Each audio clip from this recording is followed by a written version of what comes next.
Olá pessoal, tudo bem? Vocês estão acompanhando as discussões dentro da União Europeia a respeito do apoio que se deve ou não dar para a Ucrânia. Nós temos as instituições da União Europeia basicamente divididas a respeito desse tema, sobretudo por causa do primeiro-ministro da Hungria, que é compreendido por muitos como um aliado de Putin dentro da União Europeia. Mas não é bem assim. Nós temos o Viktor Orbán viajando para a Ucrânia, depois para a Rússia, depois para a China e depois para os Estados Unidos no que ele chama de missão de paz. Ao mesmo tempo, ele tem sofrido muitas críticas por outras instituições da União Europeia que estão dizendo que não irão aceitar as pautas em relação à Ucrânia vindas ali da Hungria, enfim. É sobre isso que nós iremos comentar. E você que gosta de geopolítica e que gostaria até de aprofundar o seu conhecimento, entender em detalhes o que é o Parlamento Europeu, qual que é a importância do bloco econômico da União Europeia, o que é, além do Parlamento Europeu, a Comissão Europeia, ou mesmo ainda o Conselho Europeu, certo? Ou ainda o Conselho da União Europeia. Tudo bem? Então, convido você para participar do evento Semana da Geopolítica, para você aprofundar o seu conhecimento sobre este assunto. E para você se inscrever nesse evento, basta você clicar no link que temos na descrição do nosso vídeo. E o nosso evento será entre os dias 22 e 25 de julho. Venha participar e entender tudo que ocorre na geopolítica de maneira aprofundada e saber do que se trata os assuntos das relações internacionais, da geopolítica e assim por diante. Pois então, pessoal, o Viktor Orbán, nós já falamos aqui, ele viajou para vários países em 2 semanas a fim de discutir uma paz entre a Rússia e a Ucrânia. Porém, nós temos certas instituições da União Europeia que têm sido reticentes em dialogar com a Rússia. Isso tem ficado bem claro à medida que nós temos Viktor Orbán presidindo a União Europeia e, de certa maneira, discutindo que está levando adiante a proposta de paz para que a Rússia e a Ucrânia sentem à mesa de negociações. Certo? No caso, o Viktor Orbán é primeiro-ministro da Hungria e o órgão que ele preside chama-se Conselho da União Europeia. O Conselho da União Europeia é uma espécie de órgão legislativo que coordena, em termos legislativos, junto com o Parlamento Europeu. Só que o Conselho da União Europeia é composto por todos os chefes executivos de todos os países da União Europeia. Perfeito? E a cada 6 meses muda ali a rotatividade. Né? Então, Viktor Orbán tem sido debatido discutido como o presidente da União Europeia, mas não, ele é o presidente do Conselho da União Europeia. Okay? Que tem outras instituições. Você tem uma espécie de Tribunal de Contas da União Europeia, você tem um Banco Central da União Europeia, que é responsável pela política econômica, monetária do bloco, que fica na Alemanha, por exemplo. Né? Então, são várias instituições. Uma delas é o Conselho da União Europeia. Daqui a 5 meses e alguns dias, há uma rotatividade e a Hungria não será mais o presidente aí da União Europeia, do Conselho da União Europeia no caso. Perfeito? Nós temos uma outra instituição que é a Comissão Europeia, cuja presidência hoje é com a alemã, não é? Ursula von der Leyen.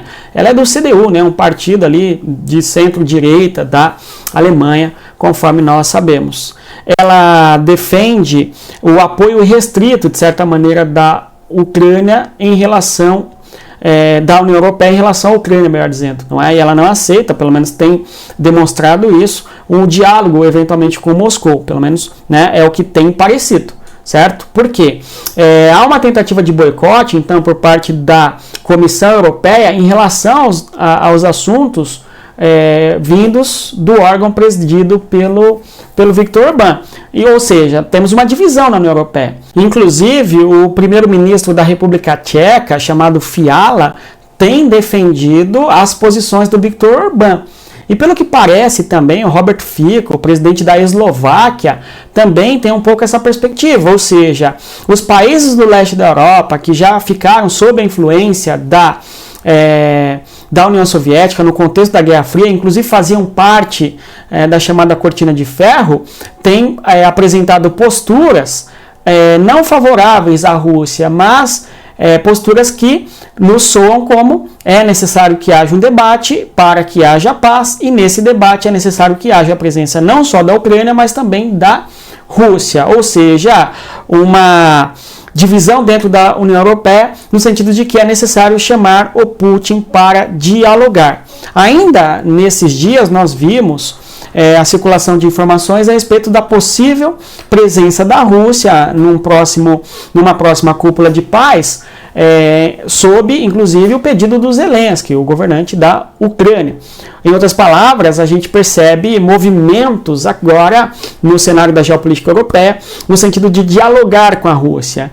Talvez isso esteja refletindo também, de uma maneira mais significativa, as eleições nos Estados Unidos, que tem Donald Trump como possível presidente dos Estados Unidos agora ainda a ser eleito em 2024, com um vice que inclusive é acusado por muitos de ser pró-Rússia, né, que é o J.D. Vance, que foi escolhido como vice-candidato, como candidato à vice-presidência pelo Partido Republicano. Então nós temos um cenário onde o mundo ocidental, digamos assim, em boa parte está questionando se deve ou não chamar a Rússia para dialogar uma possível paz. E o entendimento não é que sem a Rússia na mesa de negociações não haverá paz. Qual que é o problema? É que os 10 pontos de Zelensky para a paz são totalmente diversos dos pontos, não é? A Rússia apresentou basicamente 4 pontos, não é? Para que houvesse a paz, certo? E existe um específico que há total discordância, né? Que é justamente o território disputado na guerra, que envolve as províncias de Luhansk, Donetsk, Zaporizhia e Kherson, além, claro, da Crimeia. Por quê? Segundo os 10 pontos da Ucrânia, o território da Crimeia tem que voltar a pertencer à Ucrânia, não é? Por sua vez, a Rússia diz que aceita a paz desde que estes territórios fiquem sob a coordenação e o controle de Moscou e assim por diante. E aqui nós temos um grande impasse, né, que é justamente essa disputa territorial que parece não ter fim, né? Se não houver um acordo nesse ponto, não haverá paz, né? Claro, existem as outras exigências da Rússia e também da Ucrânia. Uma das exigências de Putin é que a Ucrânia não entre para a União Europeia e nem para a OTAN. Ok, a Ucrânia até não pode entrar para a OTAN, mas será que a Ucrânia vai realmente ceder os territórios? E se isso acontecer, o que significa para os Estados Unidos, para a OTAN? Não significaria em alguma medida uma derrota, né?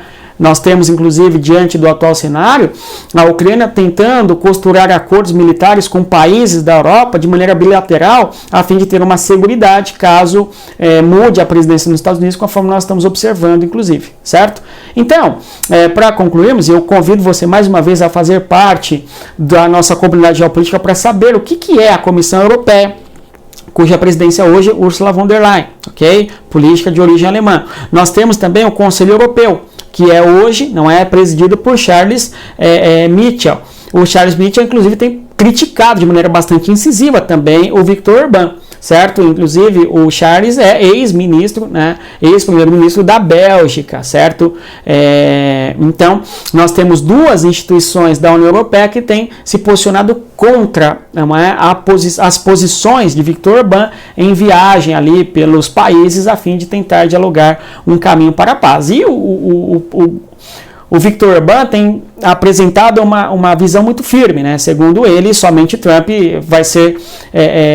vai ter a capacidade de chegar num acordo de paz, né? Ou seja, ele está desmerecendo, na minha interpretação, um pouco ali o que acha, né, a Ursula von der Leyen e também o Charles Michel, enfim, certo? Então são 3 instituições que estamos mencionando aqui: a Comissão Europeia, o Conselho Europeu e o Conselho da União Europeia. Essas instituições têm visões bem diferentes, né?